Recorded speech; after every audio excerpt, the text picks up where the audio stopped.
கோளூர் பணப்பாக்கன்ற சொசைட்டியில் வங்கி கடன் பெற்று பயனாளியாக வந்திருக்கேன். எங்கள் பகுதி சார்ந்த விஷயம் என்னென்னு சொன்னால் மீன்பிடி தொழில் தான் பிரதான தொழிலாக இருந்தது. பிரதான தொழில்ன்ற போது லேக்கில் தொழில் பண்ணக்கூடிய இடத்துலையும் கடலில் தொழில் பண்ணக்கூடிய ஒரு வாழ்வாதாரம் இருந்தது. இந்த தொடக்க கூட்டுறவு வேளாண் வங்கி மூலியமாக நான் கடன் பெறக்கூடிய ஒரு எளிதான முறை ஒரு 3 வருட காலத்தில் தான் எங்களுக்கு எளிதாக்கப்பட்டிருக்குது. எனக்கு ஆட்சிக்கு முன்னே, அதாவது முதல்வருடைய ஆட்சிக்கு முன்னே பார்க்குற போது ஒரு மீனவர்களுக்கு அடிப்படையான லோன் உரிமைகள் கூட கிடைக்கிறது கிடையாது.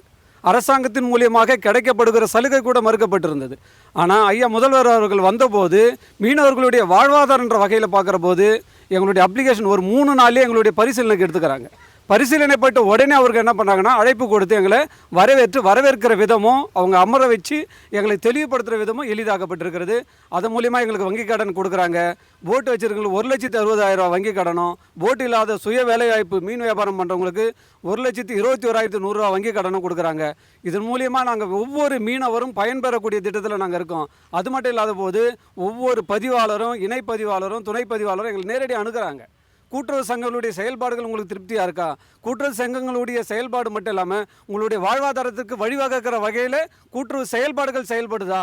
வங்கி செயலாளர்கள் உங்களோட அணுகுமுறையில் இருக்கிறாங்களா அப்படின்லாம் கேட்குற போது நேரடியாக வங்கி செயலாளர்கள் எங்களை அணுகிறாங்க. உங்களுக்கு மேலும் வங்கி கடன் வேணுமா? உங்களுக்கு வங்கி கடன் பெறுவதற்கான எந்த ஒரு சூரிட்டியும் கேட்கறது இல்லை. இவ்வளவு எளிதாக பயன்பெறக்கூடிய ஒரு திட்டத்தை கொண்டு வந்ததுனாக்கா இந்த 3 வருட காலத்தில் இந்த தமிழக முதலமைச்சர் அவர்களுக்கும், தமிழக துணை முதலமைச்சர் அவர்களுக்கும், அதே போல் வங்கியுடைய சார்ந்த அத்தனை ஊழியர்களுக்கும் எங்களுடைய மீனவ சமுதாயத்தின் சார்பாக நன்றி கலந்த வணக்கத்தை தெரிவித்துக்கிறோம்.